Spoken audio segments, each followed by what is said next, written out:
Bom dia, amados irmãos, amadas irmãs. Nós vamos continuar nossa comunhão sobre o livro de Apocalipse, ainda na questão das cartas às igrejas, principalmente no aspecto da promessa aos vencedores, e aplicar isso para a nossa vida e aplicar isso para o nosso viver. Nós chegamos agora na promessa para os vencedores, na carta à igreja em Filadélfia. Eu gostaria de fazer um comentário antes de entrar nos versículos ligados ao vencedor. É que a igreja em Filadélfia é uma igreja segundo o coração de Deus. E é muito importante que a gente veja certas características. Quando em Apocalipse capítulo 3, versículo 7, nos diz: ao anjo da igreja em Filadélfia, escreve: essas coisas diz o santo, o verdadeiro, aquele que tem a chave de Davi, que abre e ninguém fechará, e que fecha e ninguém abre. Nós podemos ver que aqui o Senhor se apresenta como aquele que é santo, que é verdadeiro e aquele que tem a chave de Davi. Uma igreja segundo o coração do Senhor, nós podemos ver que o Senhor em nenhum momento repreende a igreja em Filadélfia. Uma igreja que é segundo o coração do Senhor tem algumas características que a gente tem que ver aqui. Primeiro, santidade. Se a igreja não for santa, não está de acordo com o coração do Senhor. Certo? O Senhor não busca algo grande. E nós sabemos que no final de Apocalipse nós podemos ver a grande Babilônia. Mas em contraste com a grande Babilônia, nós temos Apocalipse 21, versículo 2. Vi também a cidade santa, a nova Jerusalém.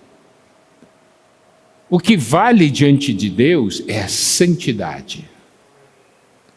E isso devemos então dar muita atenção em nossas vidas.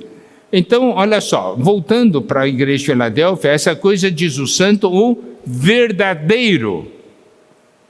Verdadeiro significa que tem realidade. É real, não é uma mentira. Não é aparência. Então, olha só. Santidade e realidade. Esse é o Senhor que fala para a igreja em Filadélfia. E ainda mais, Ele é aquele que tem a chave de Davi. Davi, é o trono de Davi, é questão de autoridade, e ele tem a chave. E ele diz que abre e ninguém fechará, e fecha e ninguém abre. Conhecer o Senhor nesse aspecto é muito importante. Ele tem a chave. E nós precisamos ver que na nossa jornada nós vamos passar por várias etapas. Quem abre as portas para nós é o Senhor. Para onde o Senhor deseja que a gente vá, Ele vai abrir as portas. Mas para onde Ele não quer que a gente vá, Ele vai fechar as portas. Então isso é algo de acordo com a vontade dEle. E no versículo 8 ele diz para a igreja em Filadélfia, para o anjo da igreja: conheço as tuas obras. Eu sei o que você está fazendo, mas preste atenção, se ele falou para nos outros lugares, conheço as tuas obras, e ele falou de coisas negativas. Mas aqui, quando ele diz, conheço as tuas obras, são as obras que ele aprova. São as coisas que ele faz segundo a vontade de Deus. Por isso que ele diz, eis que tenho posto diante de ti uma porta aberta, a qual ninguém pode fechar. Se as nossas obras são segundo o coração de Deus, nós precisamos ter um sentimento, no Senhor o nosso labor não é vão, o Senhor está vendo tudo, seja positivo, seja negativo. Muitas vezes você faz algo, ninguém vê, mas você faz porque você ama o Senhor e você faz porque ama os irmãos. O Senhor fala para você, eu conheço, eu sei o que você está fazendo. Isso não consola você? E ainda mais, porque ele faz o que o Senhor deseja para o reino de Deus, para a vinda do reino, ele deixa a porta aberta, e ele diz assim, que tens pouca força, entretanto, guardaste a minha palavra e não negaste o meu nome.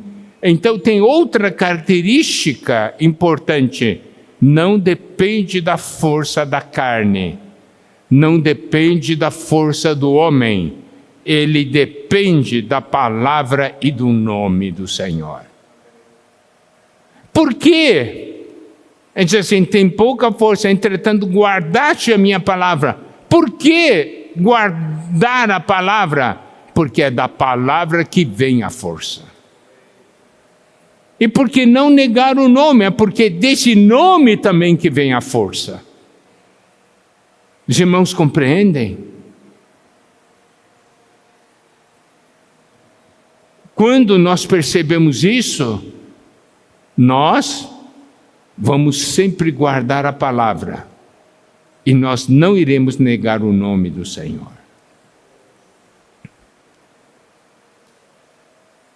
E aí, ele diz no versículo 9, eis que farei que alguns dos que são da sinagoga de Satanás, desses que a si mesmos se declaram judeus, e não são, mas mentem, eis que o farei vir e prostrar-se aos teus pés e conhecer que eu te amei. Aqui mostra uma situação de ser desprezado, mostra uma situação de ser perseguido, porque aqui fala da sinagoga de Satanás, isso é algo ligado à religião. Se declaram judeus e não são, se declaram povo de Deus e não são.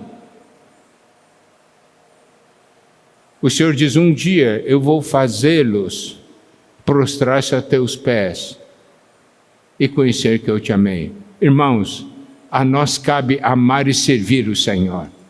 Os outros podem falar, podem criticar, podem fazer o que quiser. Vai chegar um dia que eles verão que é do Senhor. Aí eles vão se prostrar.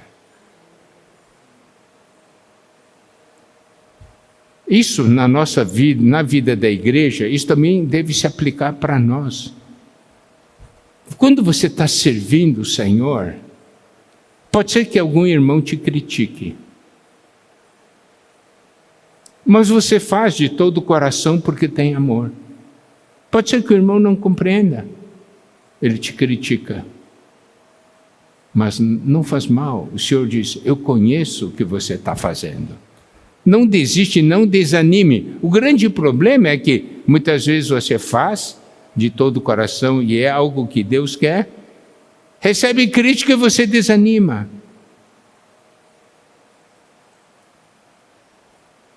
Então, a questão é perseverar, né? Olha só daí. No versículo 10, porque guardaste a palavra da minha perseverança. O fato de nós guardarmos a palavra, esse fato é muito importante, porque todas as coisas vão contra isso em nossas vidas. Cabe a nós o quê? Perseverar. Perseverar. Ele diz, porque guardaste a palavra da minha perseverança, também eu te guardarei da hora da provação que há de vir sobre o mundo inteiro, para experimentar os que habitam sobre a terra. Significa, eu vou te arrebatar. Você não vai passar pela grande tribulação. Persevera. Porque é pela perseverança, guardando a palavra, que nós vamos crescer e amadurecer. Você pode ver, ao longo de todas essas promessas para os vencedores, vimos a importância de nos alimentarmos da palavra de Deus, ter comunhão com Deus, não é verdade? Tantos pontos nós vimos. Aqui fala guardar a palavra da perseverança. E quando fala perseverança é porque não é fácil. Coisa fácil, você não precisa perseverar, você vai, porque é fácil. É bom, é gostoso, né? Eu sempre gosto assim de falar, eu não preciso falar para você, persevera em comer picanha. Você não precisa, você come porque gosta e vai comendo, não é verdade? Então, olha só, diz assim, persevera, guarde a minha palavra, você vai ser arrebatado. Vai chegar a hora da provação, que aqui diz assim, ó, que há de vir sobre o mundo inteiro, para os que habitam sobre a terra, mas eu te guardarei da hora da provação. Não é maravilhoso? Você pode ver, é uma igreja que é positiva, mas não quer dizer que não tenha coisas contra, entendeu? Não quer dizer que não haja dificuldade. Quando fala tem poucas forças, é porque sabe, tem desafios na frente, mas a força que vem é da palavra e do nome do Senhor. Correto? E ainda mais, ele diz assim, no 11, venho sem demora. Isso é encorajamento. Diz assim, conserva o que tens, para que ninguém tome a tua coroa. Sabe, esse versículo eu gosto muito. Porque na questão da coroa tem vários aspectos. Um dos aspectos é que você vai ganhar a coroa, certo? Mas aqui um outro aspecto da coroa é que você já está com a coroa.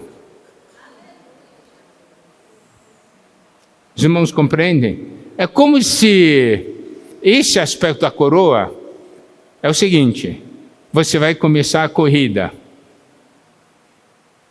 Tá? Você vai começar uma corrida e eles te entregam um kit. Esse é o kit para você usar na corrida. E dentro desse kit tem uma coroa. Assim, se você cruzar a linha final, a recompensa está aqui já.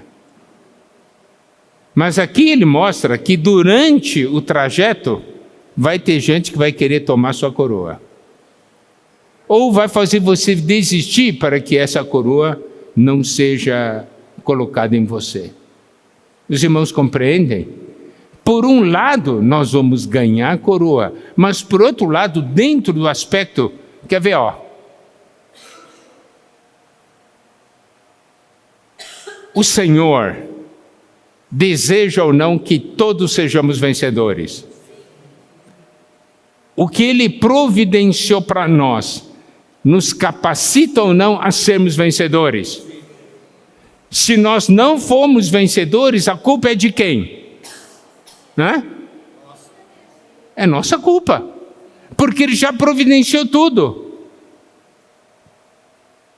Você compreende por que a coroa no início é algo que deve pertencer a você? Porque Ele já deu tudo para você ganhá-la. Agora, durante o trajeto, vai acontecer de tudo para que alguém vai querer tomar sua coroa, ou fazendo você desistir, ou fazendo você desviar. Por isso que nós temos que ser vigilantes. Aí, olha só. Daí, ele entra na questão do vencedor. Você diz, a igreja em Filadélfia já é uma igreja que está vivendo que coisa ali. Vencer o quê? Os irmãos estão compreendendo o que eu quero dizer? Vencer o quê? Ali está beleza, é uma igreja que recebe o louvor do Senhor. A questão é vencer aqui, tá? Isso aqui que é importante que a gente perceba. Isso aqui é uma palavra,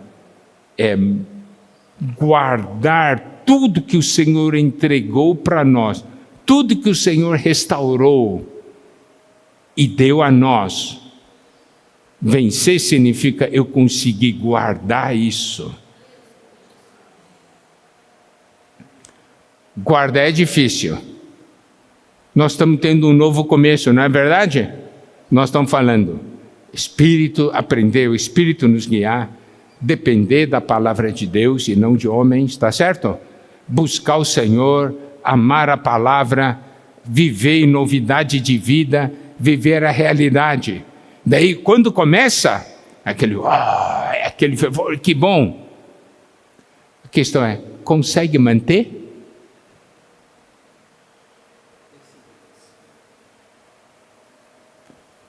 Por isso, o que é vencer aqui? Vencer é manter.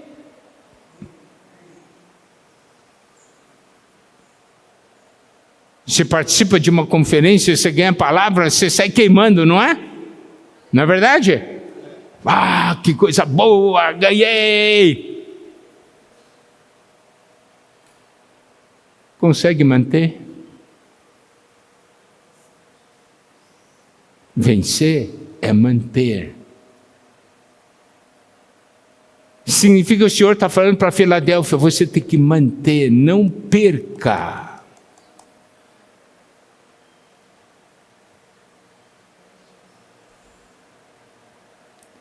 Irmãos, esse aqui é um ponto muito importante. E olha só, aí vamos entrar no versículo para o vencedor. Eu estou falando da importância de manter, porque olha só a história da igreja.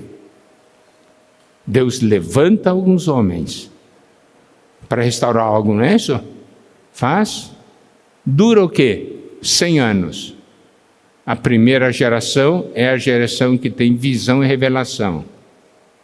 A segunda geração continua, não com visão e revelação, continua com tradição. Porque já perdeu a realidade. E a terceira geração é degradação. Daí Deus tem que começar de novo.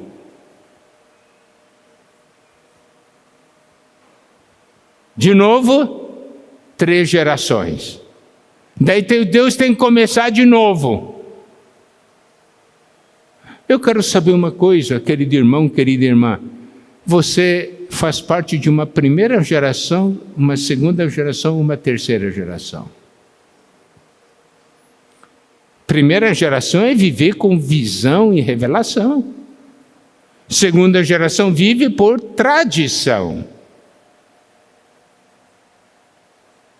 Você vê a dificuldade de manter? Depois chega a degradação. Então vamos ver a promessa para o vencedor, para a igreja em Filadélfia. Versículo 12.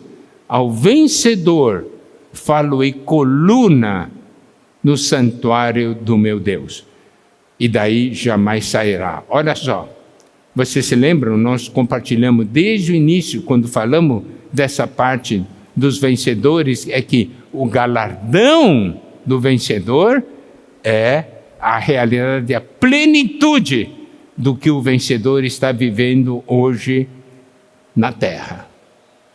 Então, olha só, para manter, Deus precisa de colunas. Porque a tendência é cair.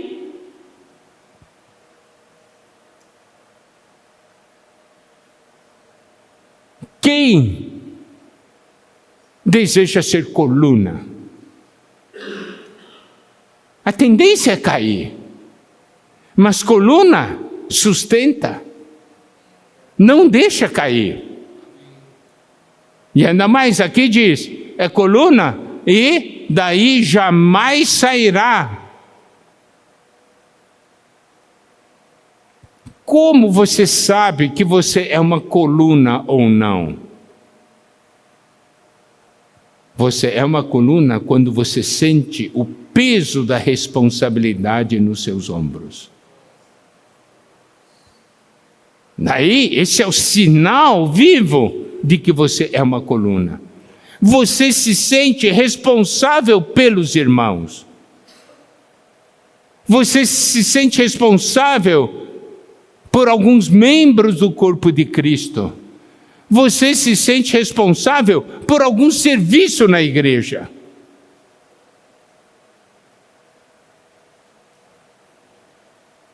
Eu dou graças a Deus porque nesse último ano, 2025, entre os irmãos que servem, nós vimos surgir colunas. Por quê? Porque eles receberam responsabilidade, receberam da parte de Deus, não foi nenhum homem que colocou, não. Receberam da parte de Deus responsabilidade sobre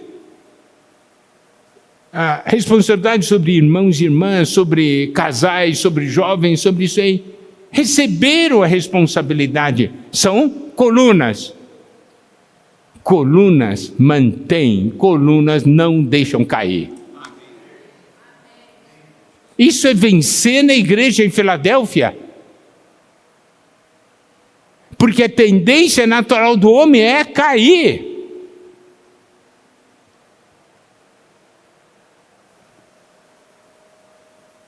E anda mais. Tá? Esse é o primeiro item, coluna. Segundo item da experiência dele. Gravarei também sobre ele o nome do meu Deus. Quer dizer que o viver dele é um viver de comunhão com Deus. E ele deixa Deus ser trabalhado na vida dele. Aqui ele diz, gravarei sobre ele, também sobre ele, o nome do meu Deus. Você sabe o que é gravar? Gravar não é escrever. Para gravar, você, por exemplo, você tem uma calculadora ou tem um celular, você vou gravar meu nome, né? Daí eles usam aquele, como chama? Aquele aparelhinho, né? Daí ele vai... Daí vai escrevendo, não é? Ou com aqueles instrumentos de martelo, né? Para gravar numa pedra. Dói? Dói. Mas fica gravado. O que significa ficar gravado? Ninguém apaga. Gravarei sobre ele o nome do meu Deus. Significa, as pessoas podem ver Deus em mim, ninguém consegue apagar.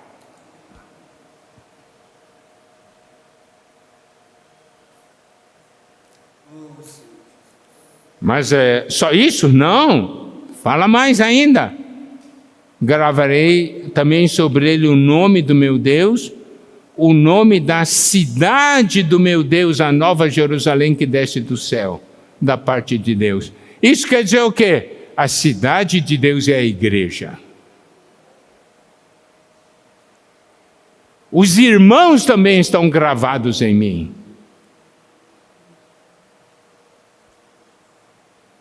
A igreja é gravada em mim. As pessoas veem, ele não somente é de Deus, ele pertence ao povo de Deus. Isso é, ele participa ativamente da edificação.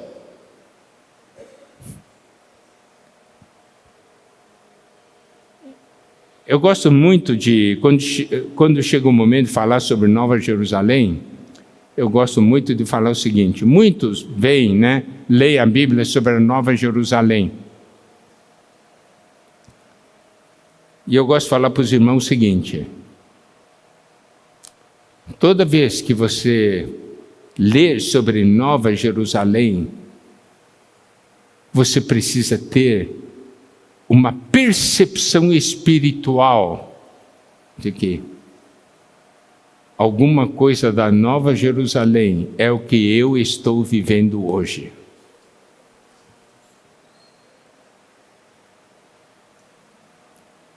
Se a minha vida não produz algo ligado à edificação de Deus, minha vida não tem sentido nessa terra.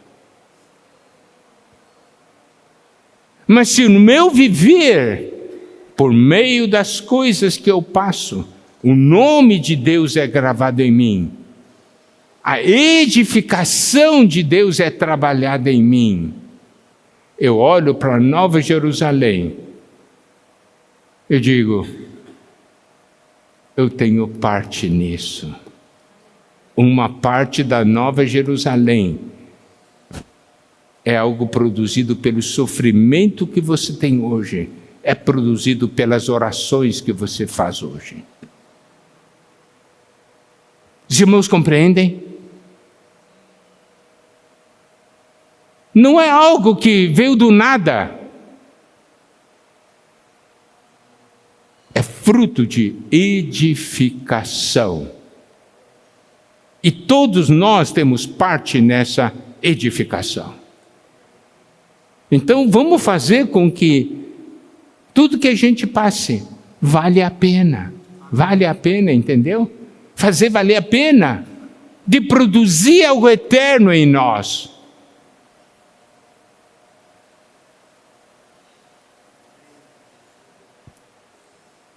Então você pode ver, o que você passa é para que o nome de Deus permaneça, o que você passa é para que edificação aconteça, o nome da Nova Jerusalém é gravado sobre você. Isto é manter Filadélfia. E aí, continua. No final do versículo 12 diz, e o meu novo nome. Isso aqui também compartilhamos já no passado. Significa que você tem uma experiência com o Senhor, uma experiência única, uma experiência nova. O Senhor para você é algo novo, Ele tem um novo nome, um novo significado. Então o Senhor está falando, você vai me conhecer de uma maneira que os outros não me conheceram. Você me chama por um nome que os outros não conhecem. Mas você conhece, porque você está vivendo comigo.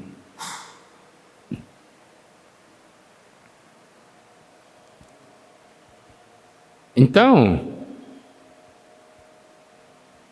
amados irmãos, amadas irmãs, isso não é algo maravilhoso? É algo tremendo. Então a questão é manter. Ao longo da história da igreja, vimos tantas coisas que o Espírito começou, mas depois o homem estendeu a mão. Não foram mantidas.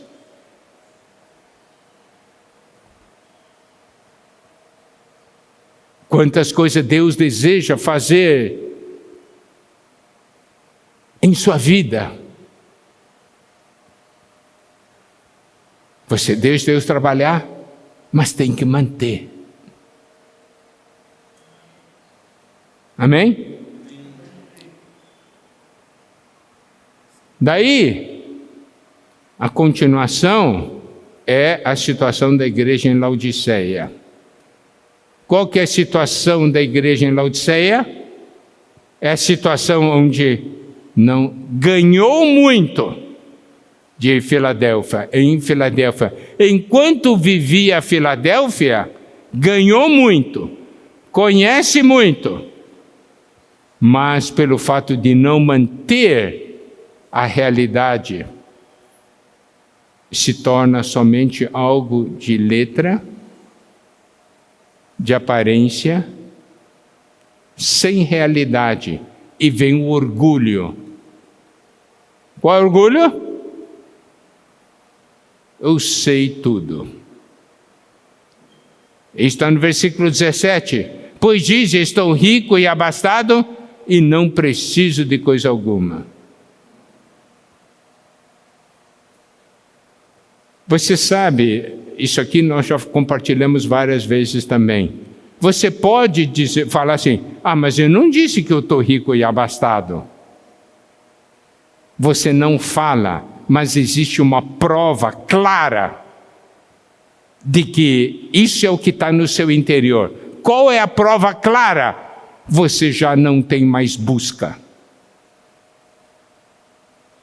Porque somente quem sente necessidade busca. Quem não sente necessidade não busca. Como está a sua busca espiritual? Tem desejo intenso de buscar o Senhor? Ou simplesmente vive a rotina do dia a dia? Quando alguém pergunta para você algo, você sabe de tudo. Sabe a resposta de tudo. Você já leu muito livro, já leu muitas vezes a Bíblia. Você sabe tudo, qualquer coisa que fala, eu sei. Mas você não perdeu aquele fogo pelo Senhor. Perdeu aquele amor pela palavra. Perdeu aquela busca intensa pelo Senhor. Só não diz, estou rico e abastado, mas essa é a realidade interior. Resultado, como é que é o viver? Viver morno. Um viver que diz assim, está errado? Não. Mas está certo? Também não está muito certo. Está ali no meio, mais ou menos. Isso nós já falamos, né? Se lembra? Nós compartilhamos sobre isso. Eu gosto de estar na média. Eu gosto de ser morno. Mas Deus diz o quê? Conheço as tuas obras, que nem és frio nem quente. Quem dera fosses frio ou quente, porque és morno, nem és quente nem frio, estou a ponto de vomitar-te da minha boca. Daí ele diz qual que é a verdadeira situação. Versículo 17, segunda parte. E nem sabe que tu és infeliz, sim, miserável, pobre, cego e nu. Essa é a situação de Laodiceia. Só quem viveu Filadélfia é que cai em Laodiceia. Quem nunca viveu Filadélfia é Sardes. Mas quem experimentou Filadélfia, quando cai, se torna Laodiceia. Isso é o grande perigo que nós corremos. Uma vez, e ainda mais, essa nossa condição não é uma condição estática, é condição dinâmica. Uma vez o irmão Lee compartilhou conosco o seguinte fato, assim, pode ser que de manhã, é como o telhado, né, de uma casa assim. De um lado, Sardes, Filadélfia aqui é o ponto, é cumieira, chama, né? Parte de cima. É cumieira, e esse outro lado é Laodiceia. Você está ali, Filadélfia. Escorrega, Sardes. Outro escorregão, Laodiceia. Você sabe então o que é ser vencedor em Filadélfia? É caminhar na cumieira. De manhã você pode estar Sardes, pode ser que meio-dia você esteja em Filadélfia. E de noite você seja Laodiceia. Por isso que nós temos que andar no Espírito, buscar o Senhor, ter comunhão com o Senhor. Isso vai nos manter na linha de Filadélfia. Então, olha só, na questão de Laodiceia, aqui o Senhor diz, olha, você é infeliz, miserável, pobre, cego e nu. O que você tem que fazer? Tem que comprar ouro refinado. Você tem que buscar mais a minha natureza divina. Vestiduras brancas para te vestires. Você tem que viver essa palavra que eu dou para você. E colírios para ungires os teus olhos. O Espírito precisa ungir seus olhos para que você veja, tenha uma visão espiritual.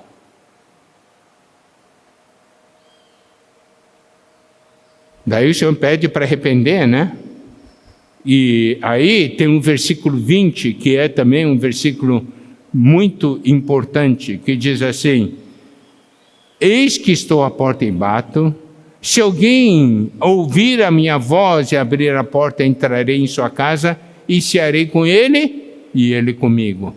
Então, os estudiosos da palavra, vocês todos também sabem, esse é o versículo de que o Senhor já não está em Filadélfia. Por quê? Ele dizendo que ele está à porta e batendo, já como colocamos ele para fora. Porque eu já sei de tudo, eu não preciso dele. Sei de tudo. Verdades da Bíblia, as coisas, sei de tudo. Não preciso mais dele. Ele está do lado de fora. Ele diz, ele está falando, eu estou do lado de fora, eu estou batendo. Quero que você se arrependa, né? Olha o versículo 19. Eu repreendo e disciplino a quantos amo. Sê, pois, zeloso e arrepende-te. Arrepender é o quê? É você ouvir o Senhor batendo a porta e abrir a porta para que ele possa entrar.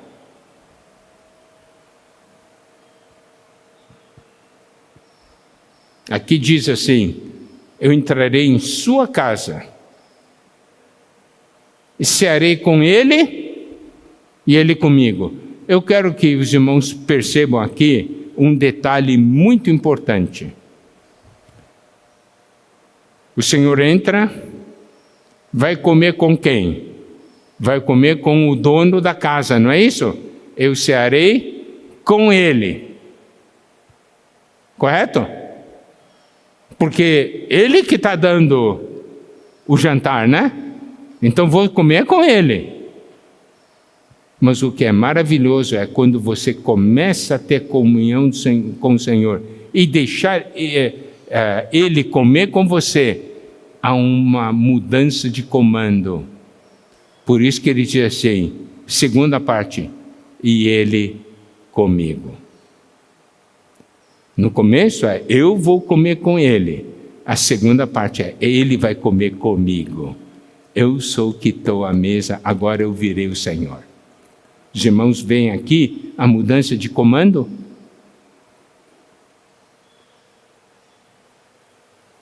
Veja a importância disso. E aí, vem a promessa para o vencedor.